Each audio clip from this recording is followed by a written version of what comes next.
We're going to start this video off with a history lesson. When the first few tanks rolled across the trenches of World War I, they changed the face of warfare forever. Though they were slow, cumbersome, and generally unwieldy pieces of crap, they would go on to become responsible for some of the most crucial victories in battles and wars to come. Basically immune to small arms fire, and eventually with the speed to cross the battlefield in a relatively short amount of time for a several-ton monstrosity of metal, everyone from soldiers to people screaming at battlefield games is happy when a friendly tank rolls around the corner. Meanwhile, in real life, mechs are a bit less practical. Aside from the fact we're barely able to make people-sized robots walk properly, let alone one that's 3 stories tall, a mech would be a firing magnet for every weapon on the field the moment it was deployed. In the world of battletech, however, mech warfare is not only as awesome as it sounds, it's the gold standard of industrialized slaughter. From the mightiest of assault mechs to even the humble locust, a mech stepping onto the field means that things have gotten serious. And today in MechWarrior 5 Mercenaries, we will be doing our part to bring stability to the inner sphere, as long as by the inner sphere you mean my bank account, and by stability you mean 50 assault mechs. Well, in this game you can't conquer any territory, that's a-okay. As a mercenary company, we have our own goals, chiefly making a lot of money, so while the galaxy burns around us, our retirement fund will only grow more and more secure. The goals of this campaign are very simple. Obviously, we're going to be making boatloads of cash in exchange for boatloads of undocumented war crimes, but that's the baseline. To give us some extra spice, there's a few things we must do for the glory of our company. Rule number 1, I must end this game with a full lance of Atlas mechs. As the biggest, they are the bestest, regardless of what people who can't afford to throw 20 of them at an enemy may say. Tactics are for pussies and people without an Atlas. It's not a hard rule to follow since that's how pretty much every Mech 5 run ends anyways, but now it's official. Rule number 2, we are not allowed to take missions against the Lyran Commonwealth. Space Germany is simply the best place in the inner sphere, and so they will not be bothered. And rule number 3, now relevant in the base game due to the latest DLC dropping. Once a certain group of inbred, moronic, honor-blinded turbo dickheads show up, we must do everything in our power to fight them. We're getting a bit ahead of ourselves though. We still have to start the game. With the most fitting name of a company I can think of for an inner sphere mercenary group from the Lyran Commonwealth, we set off into the galaxy. Our first mission is quite simple. Insurgents are threatening the peaceful and morally just people of House Steiner, and we must defend this homestead against the invaders. All things considered, it went quite well, and on our second mission we would pursue these invaders from where they came. The mission mentions something about people rioting against the government, but that's clearly nothing but periphery propaganda. With the knowledge that everyone within this map has forfeited their right to be called human beings, we walk into the designating circle, punch an urban mech in the face, and start firing randomly in all directions until we're informed our job is complete and it's time to collect our payday. With a crisp almost 4 million C-bills in our account after travel expenses, things are looking up, and if things continue at this rate, heavier mechs than a goddamn locust are right around the corner. And just like that, I've opened my mouth and doomed the next mission to bank balance hell. Almost immediately upon starting, my Griffin's arm was blown off, and while switching to our commandos did let me finish without further issue, that turned half of our earnings into repair costs. As an honest mech warrior, the only way to make up for this loss is more murder, and this independent assault on a political person of some import is the perfect chance to get our balance back in the black. Preparing to finally start taking our enemy seriously, their first wave approached. Prepare for incoming hostiles. And if that wasn't a classic Mech 5 moment. Thankfully, this was indicative of the rest of the mission. For a moment, I did feel some fear as 5 enemies appeared all at once, a full half of the enemy's incoming forces. Then I remembered that helicopters in this game might as well be make-believe, and their charging light mechs had neither fists nor anything worth being afraid of, really. 1.6 million C-bills at once, which at this point in the game is an absolute game changer. With this, the primary gameplay loop of Mech 5 has been established. One mission will have some catastrophe, which means we barely, if at all, break even after travel and repair. I'll get paranoid and over-prepare, and the next mission will be a cakewalk. In one mission, one of my commandos explodes for reasons beyond my comprehension. In another, we're surrounded by an entire lance with vehicle support, and despite our health bars being all around half, take not even 200k in damage. A good rule of thumb for this game is that your mech simultaneously has twice as much health as you think it does, and exactly 1 hit point left at all times. After this planet with 3 missions on it, because apparently the borders of Lyran and periphery space resemble Yugoslavia circa its breakup rather than a stable civilization, we found ourselves at 10.5 million C-bills to play around with and reputation level 3. No one of importance in the inner sphere has any idea who we are, but their underlings are finally starting to hear about us. After one last round of starter region bullying, being, we're at a crisp 15 million C-bills after payment and salvage have been accounted for. With enough money to feel comfortable on splurging, we head deeper into the inner sphere to find some bigger and better mechs. To send off one of our commandos, however, we dive headfirst into an arena battle, a free-for-all of any light mech you can bring. The first 99% of the match goes well, picking off weakened enemies and waiting for any further stragglers from the brawl to break away so we can take them down. The last 1%? Just suffered a forced amputation. Lights out! Yet another classic Mech 5 moment. At least we can sell our now obliterated commando in exchange for not only a Black Knight, but a Centurion with a very nice toy slapped onto it. An AC-20 on one of my favorite mechs. Well, that makes getting shit-rocked in the arena ever so slightly more palatable. To begin the next stage of our quest to become filthy rich, we take on one of the heroes of the Inner Sphere quests. One of them only needs us to reach level 4, which we'll be doing soon anyways. The other, unfortunately, will put us at odds with House Steiner, and so with great sadness I have to turn away this contract. To feel better, I go blow up more independence with my new toys. The downside of a Black Knight is that even on an icy planet, I will overheat if I so much as think about firing all my weapons at once. The plus side, if I aim my lasers well, nothing will survive long enough to take advantage of my impromptu nap. Our first official Fancy Boy quest was once again on House Steiner's bill, and once again bullying people that most definitely deserve it. I feel good about this mission after spawning with a bit of treasure interrupting the intro dialogue, and thankfully I didn't jinx myself this time with that statement. Aside from a moment where I overheated and took the Battletech equivalent of 20 lashes to the back, our targets were destroyed and we promptly bugged out. With some of these kinds of missions, however, they're 2-for-1 deals, so you won't have time to repair afterwards. Thankfully, we have just enough mechs that we aren't going into battle with nothing but barely functional armorless targets, but in the future it won't be a bad idea to get ourselves a few spare tires, as it were. The final mission of the trio did give us time to repair, but in exchange it was technically on behest of the independent faction who hates our guts, so we made much less money than we could have. Moving further on in and completing another mission on behalf of the company Bowie Electronics, apparently we've just been smashing out the facilities of another corporation that had nothing to do with the quest line up to this point. Some random dude who worked for them for like 3 weeks once was stealing some of Bowie's stuff, whereupon Bowie responded by smashing the nearest other company in the face.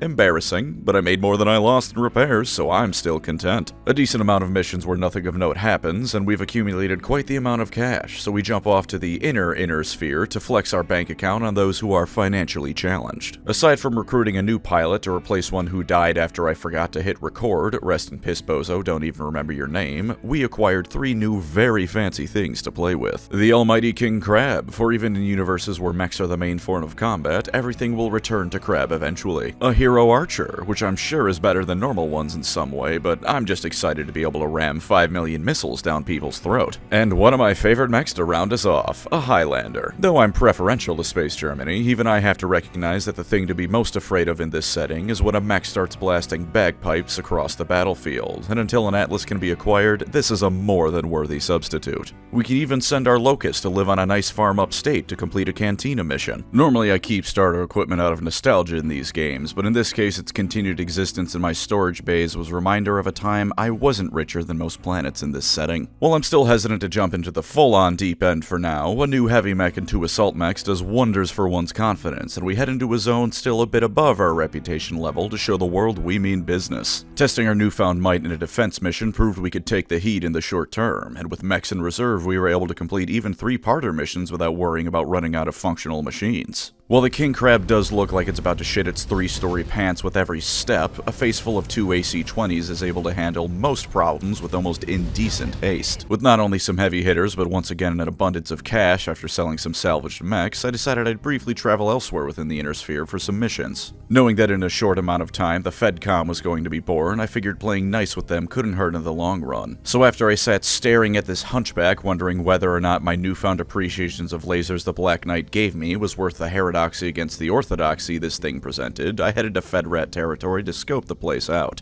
Upon arriving in a system, I was given the choice between assisting the Capellan Confederation in an assault or assisting the Federated Sons in defending from the Capellans. Now, I am by no means a Battletech expert, but I am aware that kicking Capellans in the ribs is basically a sport amongst the fanbase, so I figured I might as well go with the flow and join in on the kicking. The mission began with a bad omen, not something like a warning from our mission lady or a fight right out of the gate, but because I spilled champagne all over my floor by mistake. This proved to be prophetic, as my Black Knight sustained heavy damage and my King Crab was outright destroyed, setting me back a hefty chunk of change and getting my best pilot killed. The other side of the coin that is making fun of House Liao was remembering that they are still a great house and have quite a few mechs under their belt to throw at you. Vengeance needed to be had, and the second mission went far smoother, with the only real damage being the armor stripped off my Highlander. Flying back to Lyran territory for another pilot, we return once more to beat up the Capellans in a three-parter mission. In the first part, those warnings the game gives about mercenary groups potentially disliking you for muscling in on their turf finally becomes relevant as a group called the Kellhounds decide to jump us right out of the gate.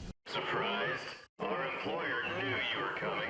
Aside from my commando receiving the treatment all light mechs do in this game, they were dealt with incredibly easily, as was the actual mission itself. The second part of the mission went adequately. It's never a joy to see the AC-20 get blown off your mech, but aside from that little oopsie, our objective was destroyed with minimal issue. For the third part of this crusade, the Kellhounds contractor must have been drunk and forgotten I had annihilated one of their lances about 20 minutes earlier, because they joined us for the last leg of our job. While we did sustain heavy damage throughout these battles, most of my preferred mechs being damaged did mean I got to enjoy a nice treat of face-stuffing Capellan light mechs with two AC-20s as I hopped into my King Crab. I am man enough to admit that this is a sexual thrill for me. Deciding it was once again time to mix things up, we now went to House Curryton territory to ruin their day. In spite of having to come to terms with the fact that the left arm of my Highlander is never going to make it through a single mission without severe damage, our operation went smoothly. I would like to shout out this particular urban mech pilot who stood there staring the complete wrong direction contemplating life as I gave him the old Highlander burial.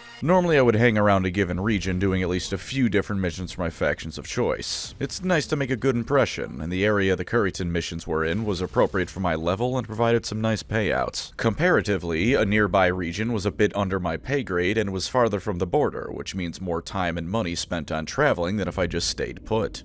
However, do you see this funny little dog right here? That would be the symbol of Wolf's Dragoons, a mercenary company of unparalleled renown. For most in the Inner Sphere, they're the kind of company you could only dream of hiring and working alongside. For me, they were the cause of me screaming, "I know what you are," at my monitor, and then beelining it towards their territory, hoping to God they'd try and start some shit. Unfortunately, the exact opposite happened, and they instead came in to assist me beat up the Currytons. They performed well, staying in lockstep behind me and jumping on any foes that got too close.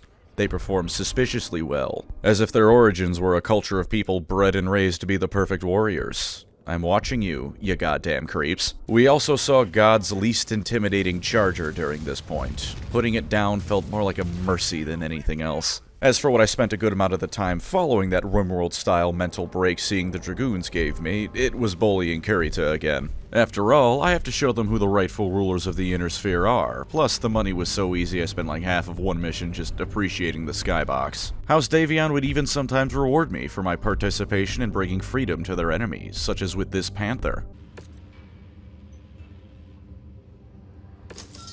Now, bullying the great houses is always a good time, but my mercenary is a Lyran at heart, so every now and again, I feel the need to bully people around me who can't afford all the fancy toys that I can. Plus, remembering my infuriating defeat at the arena earlier gave me the drive to prove myself in the realm of public blood sports once more, and so I entered what I thought was going to be a heavy mech throwdown. Perhaps if I read the description of any mission ever, I would have realized that I was instead bringing a Highlander to a match of nothing but medium and light mechs, which is probably bad sportsmanship if nothing else. But if they really wanted me to not do that, they wouldn't have set the tonnage limit to 100, so I say to hell with them and hello to a nice chunk of change. Another arena contractor made a similar mistake, because I showed up with a lance including a king crab against 3 locusts and an enforcer. Have you ever hit a locust with an AC-20?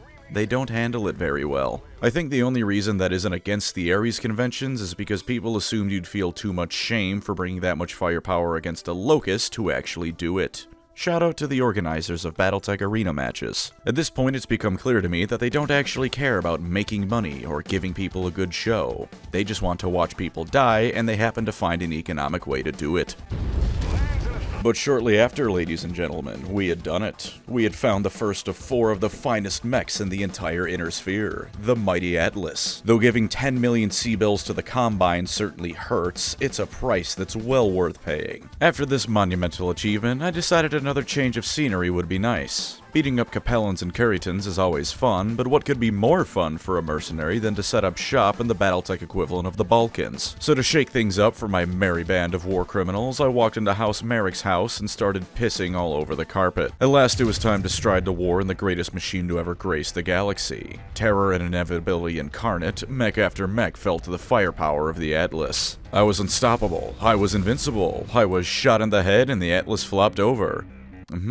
It would seem House Merrick does not appreciate my small scouting force. Nevertheless, we do continue our fruitless mission to try and bring stability to the Free Worlds League by killing enough Merricks that they won't be able to keep killing each other, and thankfully the Atlas I command isn't regularly having its head blown smooth off. While I have you, by the way, have you ever wondered what it's like to be on the right side of history? You did it, Commander. This whole place has been flattened.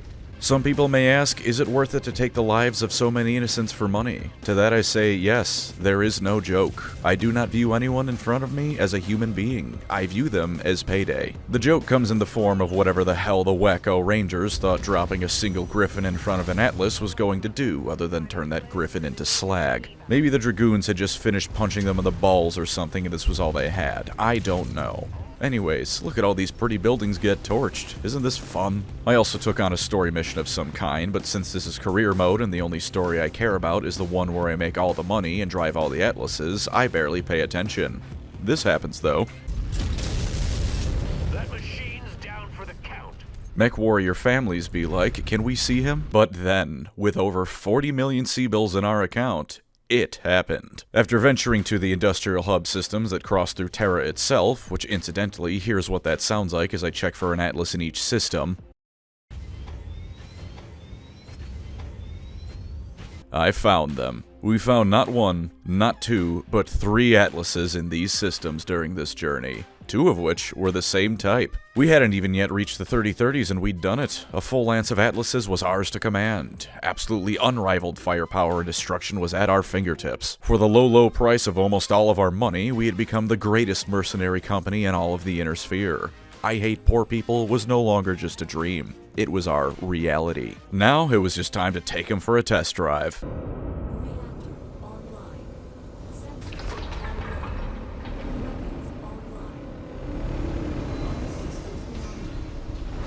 I will not lie to you, I'm definitely a little hard right now. Oh god, look at all those missiles, look at the AC-20s doing their work, look at how much damage I've taken that just doesn't matter. The head was still fine-ish, and they couldn't core me. At Reputation 8, we charged into one of the most conflicted areas of the entire Inner Sphere, destroyed well over a dozen of House Merrick's mechs, and proceeded to walk out like we owned the place. And it turned out that acquiring my Lance's final form came just in time, for as early as it was. For those of you unaware, the galactic map of Battletech briefly had this giant orange blob smeared across it. Just as in the lore, the Federated Commonwealth was soon to come to this run, and House Davion had a special request of me. In order to test how the Lyran and FedSun militaries could work together, a series of wargames were proposed to try and smooth over the transitional period. I agreed to take part, because while this would result in my shooting fellow Lyrans in the face, that's just how this setting goes. It's not breaking the rules though, because this will ultimately improve their combined fighting capability, helping the Lyran Commonwealth in the long run. And really, what's a few destroyed mechs in the face of House Steiner's endless coffers?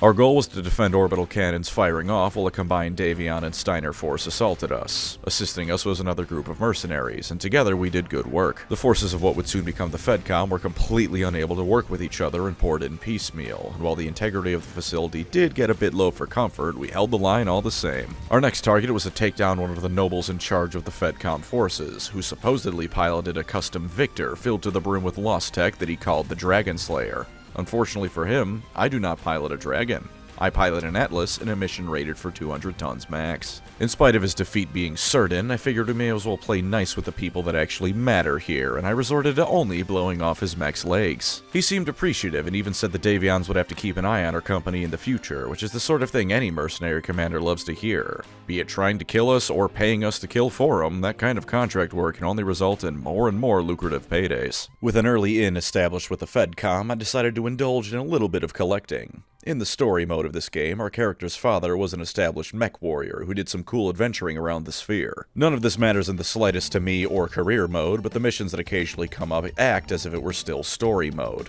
In this one, we venture forth on a journey to claim a mech left to us by a fella who was helped out by our daddy dearest. All I really give a shit about is having a shiny, unique archer in my cold storage, but for once in these games, the NPCs weren't viciously unhelpful. The contractor, the daughter of the mech whose previous owner bequeathed it to our mercenary company, was helpful and did her best to try and get it into our hands. Her brother, meanwhile? You gotta help me out.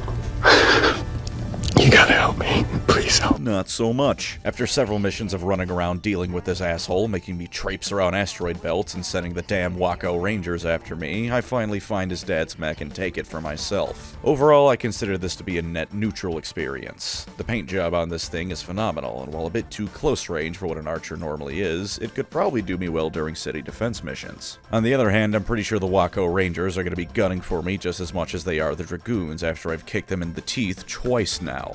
I did at least get further proof of the Atlas's superiority. Look at the absolute mess this thing got caught in, and all it did was spit out a tooth and ask for another round. Kerensky really commissioned a timeless piece of hardware with this thing. We were also blessed with an opportunity to not just prove the Atlas's superiority further, but our own companies. In one of the Steiner's many campaigns against the wealthless, we were tasked with defending a facility against an independent insurgency. And throughout the course of the battle, we faced not just one, but two enemy Atlases, both of which were summarily dealt with and our supremacy as mech warriors assured. During the repairs in a nearby system, another mech also caught my eye, a Marauder. A nice and all-around quality heavy mech, something about it just drew me to it. It just seemed like a good idea to purchase. I felt I needed to give it a home. It wouldn't be any good to leave such a quality mech in perfect condition, rotting in the middle of nowhere. I just had to change one thing about it.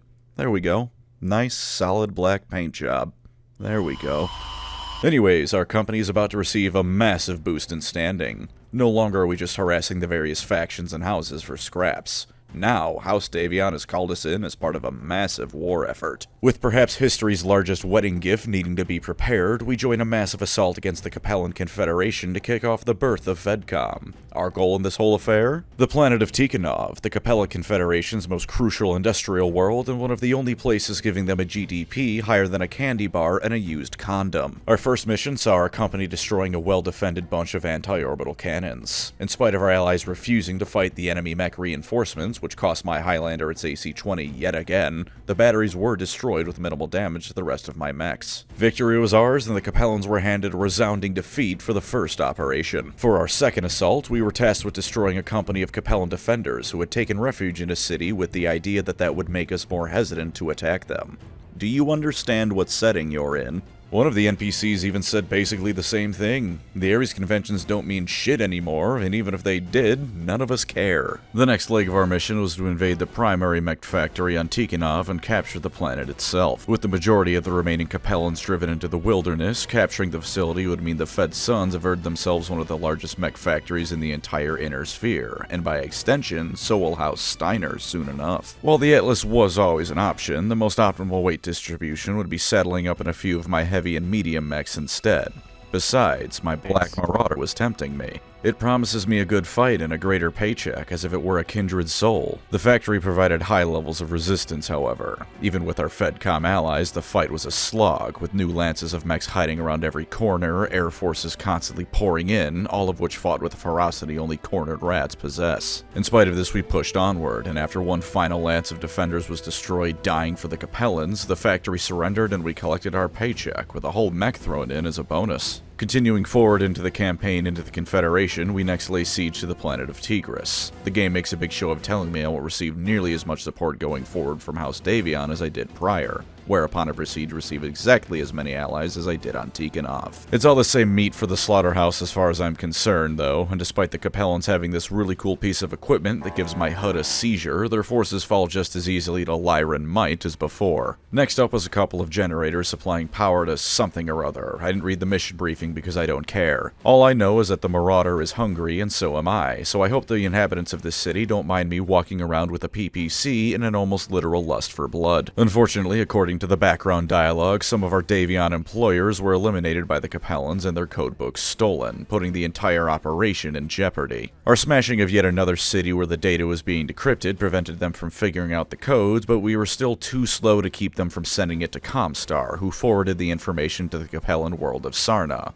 This is a world I have great hesitation in invading for a variety of reasons. Aside from being an important world in Capellan space, the Battletech Wiki is named after this place, which is the kind of worrying omen that would make even the most hardened of MechWarriors wary. On top of that, apparently our FedCom allies decided to smash up the local HPG station. The end result of this is a transmission from them so faint that we can't even be truly certain if it's our allies, a Capellan trap, or ComStar dickery. The map also doesn't give me great confidence. For a FedCom unit trapped in Capellan space, they seem remarkably calm and not exactly fighting for their lives at the moment. Coupled with a long and entirely uneventful march to meet up with them, and I'm expecting one hell of an ambush. In what was actually a surprising twist, though, they were our allies who had been marooned on the planet. Less fortunate was the massive Capellan assault coming to finish us off, which combined with the, shall we say, less than ideal condition of our allies' mechs, meant we had to push them back essentially on our own. The commander of the Federated Forces had further bad news, assuming she wasn't lying out of her ass. They had nothing to do with the HPG station's destruction. For them and our own company, this was a mystery that was going to worry us the longer it went unsolved. For me, it might as well have hung a neon sign over the whole mission saying ComStar tomfoolery inbound. On our allies' advice, we consign our dropship to essentially being mothballed for our time on Sarna, and begin the long haul of guerrilla warfare on a planet we never owned to begin with. If nothing else, I can push through this grueling mission by imagining our allied commander beating me into a bloody pulp while I thank her for the experience. Down bad thoughts aside, the mission. We're off to the destroyed HPG facility to regroup with the FedCom forces that supposedly destroyed it. Either they went rogue and insane, or this is a trap, and I'm betting on the latter again.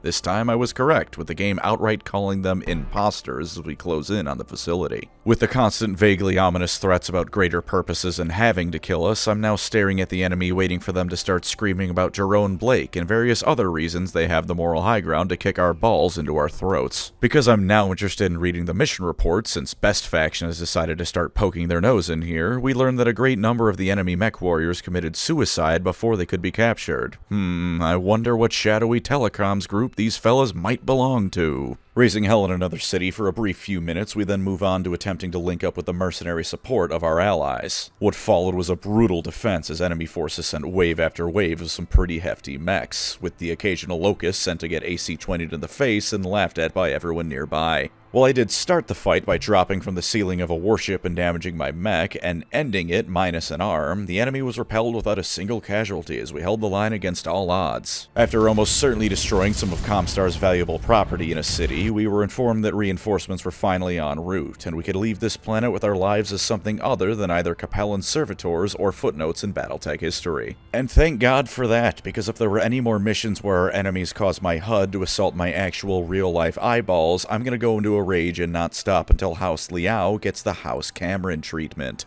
Now all we had to do was push back one final assault by our enemies, and by God if this wasn't the finest display of Lyran tactics I've ever seen in this game. Instead of maneuvering around this city like what small-brained idiots might do, both my forces and our enemies pushed down a single lane of the city, headbutting each other in the face. I would core mech and overheat. If there was some distance, I would briefly hide behind the cliff face to cool down and not get shot with missiles, and then back into the fray we went. There were no tactics, there was no strategy. There were simply two groups of people that hated each other marching headfirst into a meat grinder. And in scenarios like this, the man who has the Atlas reigns supreme. Victory was ours, and we earned ourselves not only quite the paycheck after our campaign from hell, but earned House Davion quite a nice chunk of Capellan territory.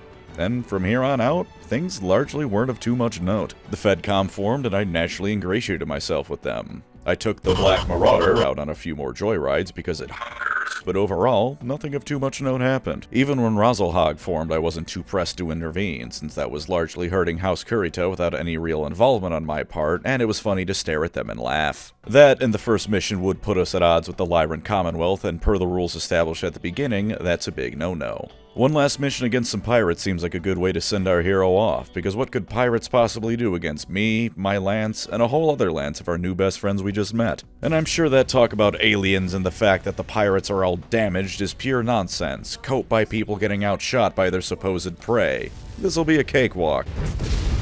We'll go.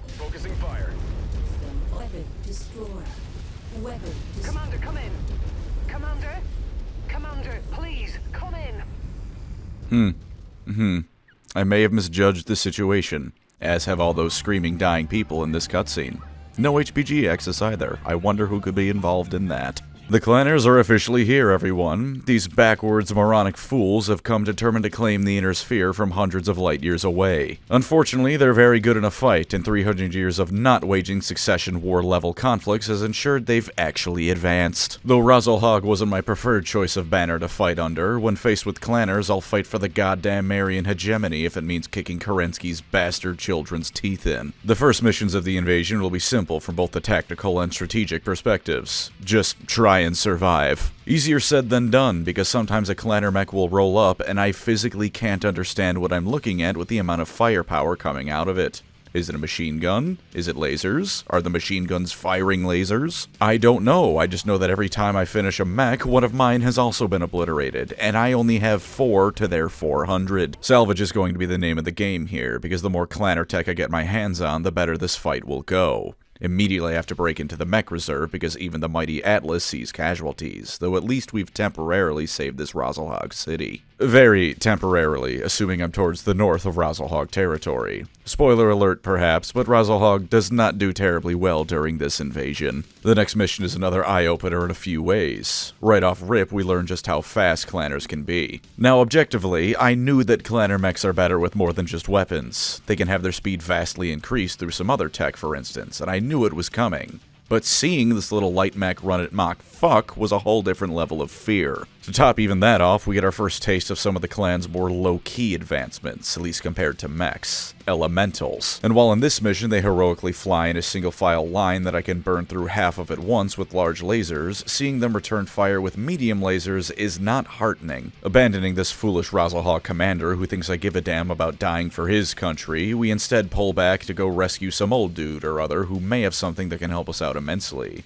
Something to do with the old Star League. And the mission to save him made me want to cry. Almost every enemy we faced was across a massive ravine, and with the mechs I brought with, a solid half my weaponry wasn't within range. Clanners being clanners, this was not a problem both sides faced. So over the course of about half an hour, I was forced out of mech after mech and eventually swapped into this crap one I only brought with because it was heavy tonnage. And when you're sitting there plinking away at a clan mech with AC-2s, you do not feel like a mighty MechWarrior fighting across the stars. You feel like a human character in Dragon Ball. Over and over and over, another group of 2 mechs would face off against us, and over and over and over, I spend 5 minutes moving back and forth from behind a rock to get in and out of cover to plink at them and repeat. Yeah, I guess it's nice to play tactically and use the terrain, but I am a Lyran. Tactics and that is for nerds. In spite of the misery, the most teeth-grinding mission I've ever played in Mech 5 was finished, with some help from additional forces at least making the ending feel suitably cinematic and fun. Since the clan invasion was everyone involved scrambling to figure out what the hell to do, the game suitably decides we're now going back to Razzlehog, this time to help ensure its leader can escape a doomed world. This means going back to fighting Clan Wolf, thankfully, because the last mission saw us battle Clan Ghostbear, and I like them.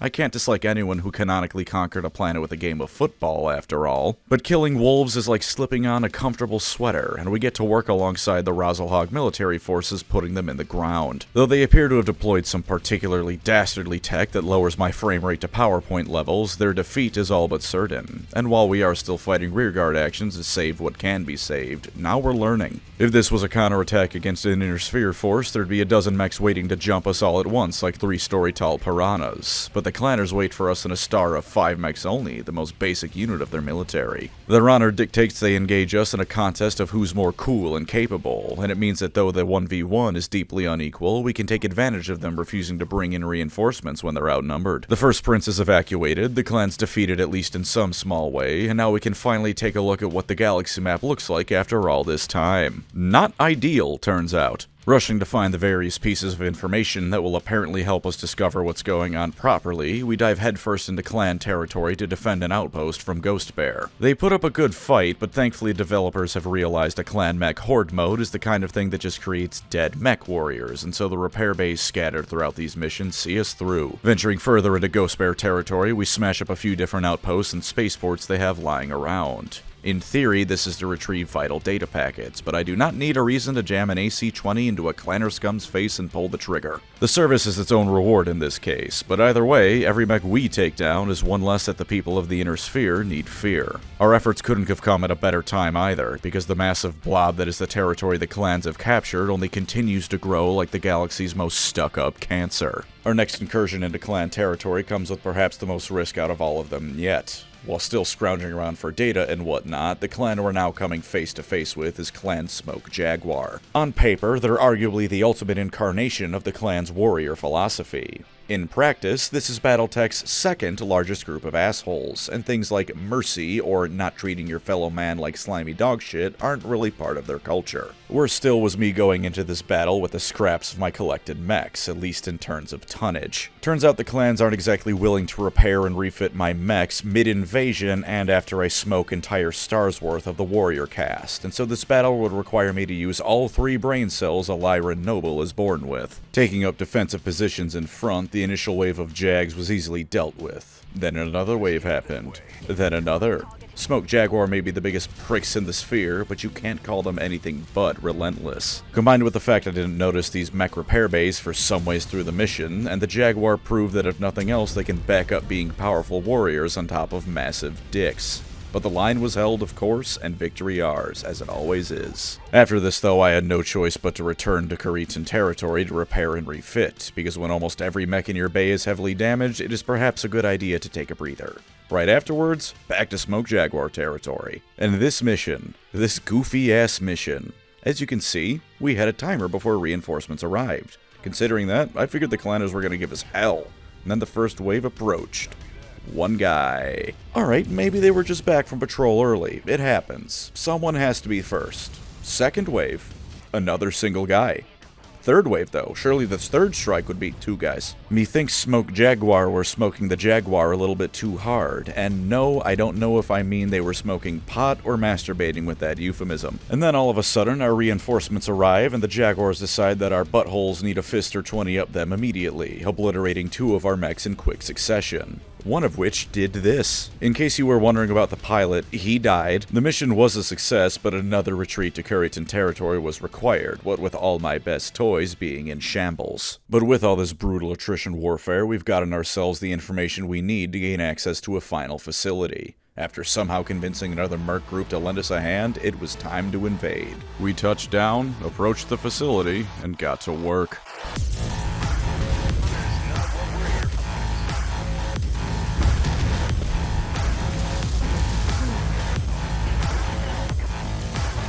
Every clan mech that stepped up was promptly dogpiled by 2 lances at once. Some of them barely had time to open fire before they were entirely obliterated, and any initial fears I had over Clan Diamond Shark's opening salvo of this game with this mission were quelled. By the time their leader made an appearance, they were almost all dead, and while I'm sure he was expecting something approaching honorable combat, he got an early grave instead. Judging by there being a rather lengthy cutscene, I presume that we've done something right in this facility, but unfortunately it seems we still need time to fully download and process that data. Diamond Shark was coming back with a vengeance meanwhile, their strongest warriors ready to pay us back. With the Atlas Lance no longer fit for combat, things looked grim, but we have 2 things that they don't. A willingness to play dirty, and a mech that's hungry. Popping in and out of the urban area, we pick off the invading sharks one by one. They fight well, and at some point during the carnage another Atlas falls, but the Black Marauder always seems to hold together just well enough to get the job done. Diamond Shark is repelled, but not defeated. This far out in the deep periphery, and their territory at this point, we still need to get out. The final stretch was a marathon of an evac mission. As expected by this point, Clan Diamond Shark pulls no punches, and as wave after wave block us on our allies' path. The fighting is fierce and casualties abound on all sides, with our mechs sustaining severe damage and one being lost entirely. Were it not for the occasional repair bay, we'd have no choice of making it out, but luckily with enough perseverance, our escape ships are in sight and we can breathe a sigh of relief. One final push, and that's all she wrote. We escape back to Inner Sphere territory with information on not just the clans, but the most accurate star charts of the periphery in the entire Inner Sphere. Great wealth and riches await us shortly, and the galaxy enters a new stage. As the news reports, ComStar defeated the clans at Tukayid, and the invasion has been stopped for good. In spite of this, though, the clans are here to stay. They've been held back, but Razelhag, the Kharitans, and the FedCom have all been brutally beaten. In other words, it's the perfect time to be a mercenary. But to send us off, I think one final mission to return to our roots is in order. Though it's in a tutorial area and something we're going to make zero money on from the overtonnage penalty, this is the perfect way to unwind after all that clanner fighting. It's been a tremendous time helping fight off the clans. Indeed, I find there to be no higher purpose. But there's one thing that also never fails to bring joy to my heart for how easy and socially acceptable it is: beating up Capellans. Concentrate fire on the designated target.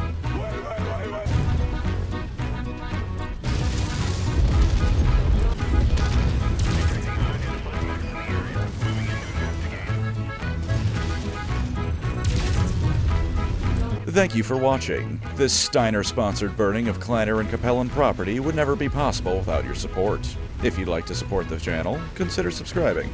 Either way, thank you for watching and take care out there.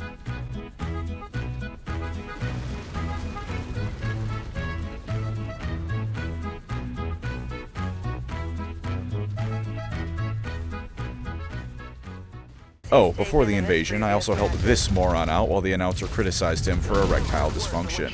This is relevant to nothing at all, but my brain releases gallons of dopamine whenever Duncan Fisher speaks, so I felt the need to bring it up. Burning to death is not my idea of a good time. Me too, Duncan. Me too.